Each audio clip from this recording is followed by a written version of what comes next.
မင်္ဂလာပါဒီနေ့တော့ Microsoft ရဲ့ Cloud Storage ဖြစ်တဲ့ OneDrive မှာ 5TB gig 9000ကျော်ကိုတရားဝင်သုံးလို့ရမယ်အကောင့်ဖွင့်တဲ့နည်းလမ်းလေးကိုဝေမျှပေးသွားမှာဖြစ်ပါတယ်။အဲ့ဒီအတွက်လိုအပ်တာတွေက Microsoft မှာ register လုပ်ထားတဲ့ free account တစ်ခုရှိဖို့လိုအပ်ပါတယ်။နောက်ပြီးတော့ verification code တွေပို့တဲ့အခါမှာ SMS လက်ခံနိုင်တဲ့ဖုန်းနံပါတ်တစ်ခုရှိဖို့လိုအပ်ပါတယ်။အဲ့တော့ Microsoft account မရှိသေးတဲ့သူတွေအတွက် free account ဖွင့်နည်းကိုဒီဗီဒီယိုမှာတစ်ခါတည်းပြောပြပေးသွားပါမယ်။ account ရှိပြီးသားသူတွေကတော့ဗီဒီယိုရဲ့ description မှာထည့်ထားတဲ့ time code ကိုနှိပ်ပြီးတော့ဒီအပိုင်းကိုကြော်ပြီးတော့ကြည့်နိုင်ပါတယ်။ဟုတ်ပြီဒါဆိုရင်ကျွန်တော်တို့ free account တစ်ခုကိုအရင်ဖွင့်ကြရအောင်။ပထမဦးဆုံး internet browser တစ်ခုကနေအခုဖော်ပြထားတဲ့ link ကိုသွားပါမယ်။ပြီးရင်တော့ try for free ကိုနှိပ်ပြီးတော့ account တစ်ခုစဆောက်ပါမယ်။ကိုသုံးနေတဲ့ Gmail ဒါမှမဟုတ်အခြားကိုယ့်ရဲ့ email လိပ်စာတစ်ခုခုကိုဖြည့်ပြီးတော့မှ next ကိုနှိပ်ပါ။ password တစ်ခုခုကိုပေးလို့ရပါတယ်။မေ့တတ်တယ်ဆိုလို့ရှိရင်တော့ password ကိုတနေရာမှာတစ်ခါတည်းရေးမှတ်ထားလိုက်ပါ။ပြီးရင်တော့ next နှိပ်ပါမယ်။ကိုယ့်အကောင့်မှာဖော်ပြပေးမဲ့နာမည်အတွက် first name နဲ့ last name နေရာမှာဖြည့်ပါမယ်။ပြီးရင်တော့ country နဲ့ birth date မွေးနေ့တွေကိုဖြည့်ပေးပါ။ပြီးရင် next နှိပ်ပါမယ်။အခုအဆင့်ကတော့အကောင့်ကိုအတည်ပြုတဲ့အဆင့်ဖြစ်ပါတယ်။အကောင့်ဖွင့်တော့ကဖြည့်ခဲ့တဲ့ email တွေကို Microsoft ကကုတ်နံပါတ်ပို့ပေးလိုက်ပါပြီ။အဲ့ဒီ email ကိုပြန်ဖွင့်ပြီးတော့ကုတ်နံပါတ်ကိုဒီနေရာမှာဖြည့်ပေးရမှာဖြစ်ပါတယ်။အဲ့တော့ email ကိုဖွင့်ပြီးတော့ကုတ်နံပါတ်ရှာကြည့်ပါမယ်။ mailbox ထဲမှာအခုလိုမျိုး verify your email address နဲ့စာရောက်နေပါလိမ့်မယ်။ဒီကုတ်နံပါတ်လေးကိုမှတ်ထားပြီးတော့စောစောကနေရာမှာသွားပြန်ဖြည့်ရမှာဖြစ်ပါတယ်။ပြီးရင် Microsoft ကကြော်ညာတွေ email တွေဝင်မလာစေချင်ဘူးဆိုရင်တော့ဒီအောက်မှာအမှန်ချစ်လေးကိုဖြုတ်ပြီးတော့ next ကိုနှိပ်ပါမယ်။ next ကိုထပ်နှိပ်ပါမယ်။အခုလိုမျိုးပုံလေးတွေနဲ့အတည်ပြုခိုင်းလာရင်တော့သူညွှန်ကြားတဲ့အတိုင်းပဲလိုက်လုပ်ပြီးတော့မှ submit ကိုနှိပ်လိုက်ပါ။နောက်ဆုံးမှာတော့ verification အဆင့်အောင်မြင်သွားပြီးတော့ Microsoft free account တစ်ခုကိုပိုင်ဆိုင်သွားပါပြီ။ free account မှာဆိုလို့ရှိရင် OneDrive storage အတွက် data တွေကို 5GB ထိပဲသိမ်းခွင့်ရှိပါတယ်။အခုအဆင့်မှာတော့ကျွန်တော်တို့မှာရှိထားတဲ့ Microsoft free account တစ်ခုကိုသုံးပြီးတော့ OneDrive မှာ 5TB storage ရအောင်လုပ်မှာဖြစ်ပါတယ်။အဲ့တော့ပထမဦးဆုံး internet browser မှာ tab တစ်ခုကိုခေါ်ပြီးတော့ပေါ်ပြထားတဲ့ link ကို address bar မှာရိုက်ထည့်လိုက်ပါ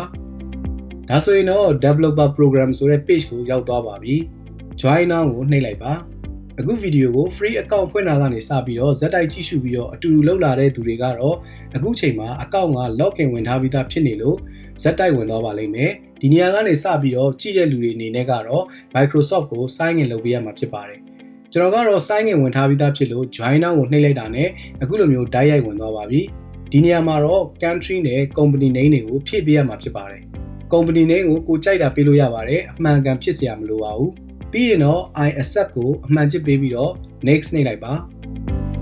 ဒီနေရာမှာကိုကြိုက်တဲ့ option တစ်ခုကိုရွေးလို့ရပါတယ်ကျွန်တော်ကတော့ personal project ပဲရွေးလိုက်ပါမယ်ပြီးရင် next နှိပ်ပါမယ်ဒီမှာလည်းကြိုက်တာကိုရွေးလို့ရပါတယ်ကျွန်တော်ကတော့ဒီနှစ်ခုကိုပဲရွေးပြီးတော့ save လုပ်လိုက်ပါမယ်အခုအဆင့်မှာတော့ရက်90အသုံးပြုနိုင်တဲ့ developer account တစ်ခုကိုထပ်ဖွင့်ပေးရမှာဖြစ်ပါတယ်ဒီမှာဆိုလို့ရှိရင် instant sandbox ကိုရွေးထားပြီးတော့အောက်ကို scroll ဆွဲပြီးတော့ next နှိပ်လိုက်ပါအခုအဆင့်ကနည်းနည်းလေးအရေးကြီးပါတယ်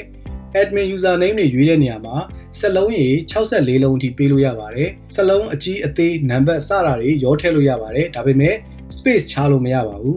space ချလိုက်မယ်ဆိုလို့ရှိရင်အခုလိုမျိုးအနီအောင်ပြပြီးတော့ error ပေါ်လာမှာဖြစ်ပါတယ် password ကိုတော့အနည်းဆုံး15လုံးကနေအလုံး20အထိပေးဖို့လိုအပ်ပါတယ် password မှာဆိုလို့ရှိရင်လည်းစက်လုံးအကြီးအသေးတွေနံပါတ်တွေ special character တွေရောပြီးတော့ပေးလို့ရပါတယ် password ကများလုံးလို့ confirm လုပ်ပြီးတာနဲ့တနေရာမှာရေးမှတ်ထားဖို့ပြောချင်ပါတယ်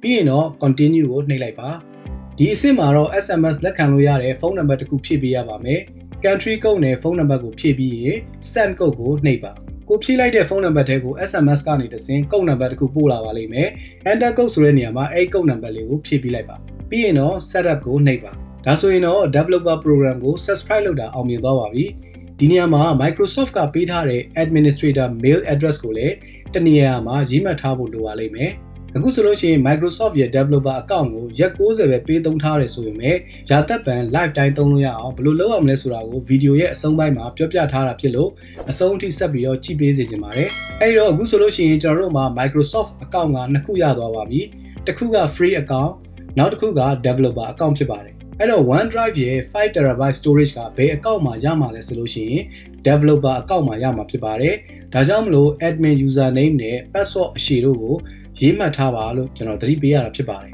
်ဒါဆိုရင်အောက်ကို scroll ဆွဲလိုက်ပါမယ် product မှာ option ကိုနှိပ်ပြီးအားလုံးကိုအမှန်ကြည့်ရွေးပေးလိုက်ပါပြီးရင်တော့ apply ကိုနှိပ်ပါမယ်ဒါဆိုရင် developer account ယူတာအောင်မြင်သွားပါပြီ လက်ရှိမှာတော့ကျွန်တော်တို့က Microsoft ကို free account နဲ့ sign in ဝင်ထားတာဖြစ်လို့ sign out အရင်လုပ်လိုက်ပါမယ်ဒီတစ်ခါကျရင်တော့ sign in ကိုနှိပ်ပြီးတော့ developer account နဲ့ပြန်ဝင်လိုက်ပါမယ်အဲ့တော့ developer account ရဲ့ email အသစ်ထည့်ပြီးတော့ next နှိပ်ပါမယ် password နေရာမှာ15လုံးအနည်းဆုံးပေးခဲ့တဲ့ password အရှိကိုထည့်ပြီးတော့ sign in လုပ်ပါမယ်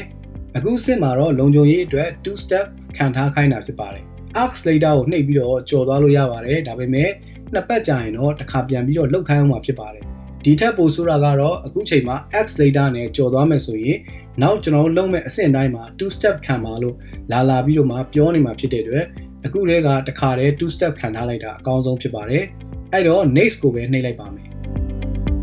ဒီနေရာမှာ I want to set up a different method ကိုနှိပ်ပါမယ်ပြီးရင်တော့ option မှာဖုန်းကိုရွေးပေးလိုက်ပါ confirm နှိပ်လိုက်ပါ country code နဲ့စောကကျွန်တော်တို့သုံးထားတဲ့ဖုန်းနံပါတ်ကိုပဲပြန်ထည့်ပေးလို့ရပါတယ် next နှိပ်လိုက်မယ်ဆိုရင်တော့ဖုန်းထဲကို SMS နဲ့ code တစ်ခုထပ်ပြီးတော့ဝင်လာပါလိမ့်မယ် code ကိုဖြည့်ပြီးတော့ next ကိုနှိပ်ပါ next ကိုဆက်နှိပ်သွားပါ done ဆိုလို့ရှိရင်တော့ပြီးသွားပါပြီဒီနေရာကိုရောက်သွားပြီဆိုရင်တော့ your OneDrive is ready ဆိုတာကိုနှိပ်ပေးလိုက်ပါဒါဆိုလို့ရှိရင် OneDrive ထဲကိုရောက်သွားပါပြီမျက်စိရှုပ်သွားမှာဆိုလို့ဘေးနားမှာမလိုတော့တဲ့ tab တွေကိုကျွန်တော်အရင်ဆုံးပိတ်လိုက်ပါမယ်အခုဒီမှာဆိုလို့ရှိရင် user name ကိုတေချာအောင်ထပ်ပြီးတော့စစ်ကြည့်လိုက်ပါမယ်ဒီမှာ developer account နဲ့ sign in ဖြစ်နေတာကတေချာသွားပါပြီဟုတ်ပြီဒါဆိုလို့ရှိရင်ဘယ်ဘက်အပေါ်တောက်မှာရှိတဲ့ app launcher ကိုနှိပ်လိုက်ပါမယ်ပြီးရင်သူ့အောက်မှာရှိတဲ့ admin ကိုဆက်ဖွင့်လိုက်မယ် admin panel ထဲရောက်သွားပြီဆိုရင်တော့ show all ကိုထပ်နှိပ်မယ်အောက်ဆုံးမှာရှိတဲ့ admin center ကိုဖွင့်ပါမယ်အဲ့ထဲကမှ SharePoint ဆိုတာကိုရှာပါတွေ့ပြီဆိုရင်တော့ SharePoint ကို click နှိပ်ပြီးတော့ဖွင့်လိုက်ပါ setting ကိုနှိပ်ပါမယ်အဲ့ထဲမှာ OneDrive storage limit ဆိုတာကိုရှာပါတွေ့ပြီဆိုရင်တော့ storage limit ကိုနှိပ်လိုက်ပါဒါဆိုရင်အခုလိုမျိုးပေါ်လာပါလိမ့်မယ်သူ့ရဲ့ default ရဆိုရင်တော့ 1TB ထိပဲပေးသုံးထားတာကိုတွေ့ရပါလိမ့်မယ်ဒါကိုကျွန်တော်တို့က 5TB ရအောင်မြင့်မှာဖြစ်ပါတယ်အဲ့တော့ 1024GB နေရာမှာ5120လို့ပြောင်းရေးပြီးတော့ save လုပ်လိုက်ပါမယ်ပြီးရင်တော့အခြား tab တွေကိုပိတ်လိုက်ပြီးတော့ OneDrive ရဲ့ pema tab ကိုပဲပြန်သွားလိုက်ပါဒီအဆင့်မှာတော့ကျွန်တော်တို့ရဲ့ OneDrive storage ကိုသွားစစ်ကြည့်မှာဖြစ်ပါတယ်အဲ့တော့ဒီပေါ်မှာရှိတဲ့ gear icon လေးကိုနှိပ်ပြီးတော့ OneDrive setting ကိုနှိပ်လိုက်ပါပြီးရင် more setting ကိုနှိပ်ပါဒီနေရာမှာ storage metric ကိုရှာပြီးတော့ click နှိပ်လိုက်ပါ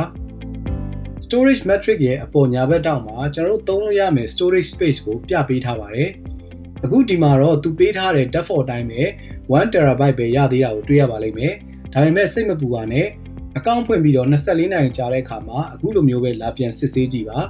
ဒါဆိုရင်အခုမြင်နေရတဲ့အတိုင်းပဲ 5TB ထိရသွားတာကိုတွေ့ရပါလိမ့်မယ်နောက်ဆုံးအနေနဲ့အခုကျွန်တော်တို့ယူလိုက်တဲ့ developer account ကရက်60ပဲသုံးနိုင်လို့ပြောထားပါတယ်ဒါပေမဲ့စိတ်မပူပါနဲ့ကျွန်တော်တို့ဒီ account နဲ့ Microsoft ရဲ့ product တွေဖြစ်တဲ့ Word တို့ Excel တို့ PowerPoint စတာတွေကို sign in လုပ်ထားပြီးတော့သုံးပေးနေမယ်ဆိုလို့ရှိရင်ရက်60ပြည့်သွားတဲ့အခါမှာသူ့အလိုလို reset ပြန်ဖြစ်ပြီးတော့နောက်ထပ်ရက်60ရရှိမှာဖြစ်ပါတယ်ဒီနည်းနဲ့ပဲ OneDrive storage ကို 5TB အနေနဲ့ရာသက်ပန်တရားဝင်သုံးလို့ရသွားမှာဖြစ်ပါတယ်ဒီဗီဒီယိုလေးကနေပြီးတော့တခုခုအကျိုးရှိသွားရဆိုရင်တော့ subscribe လုပ်ပြီးတော့ share ပေးသွားကြပါအောင်လို့တောင်းဆိုရစေ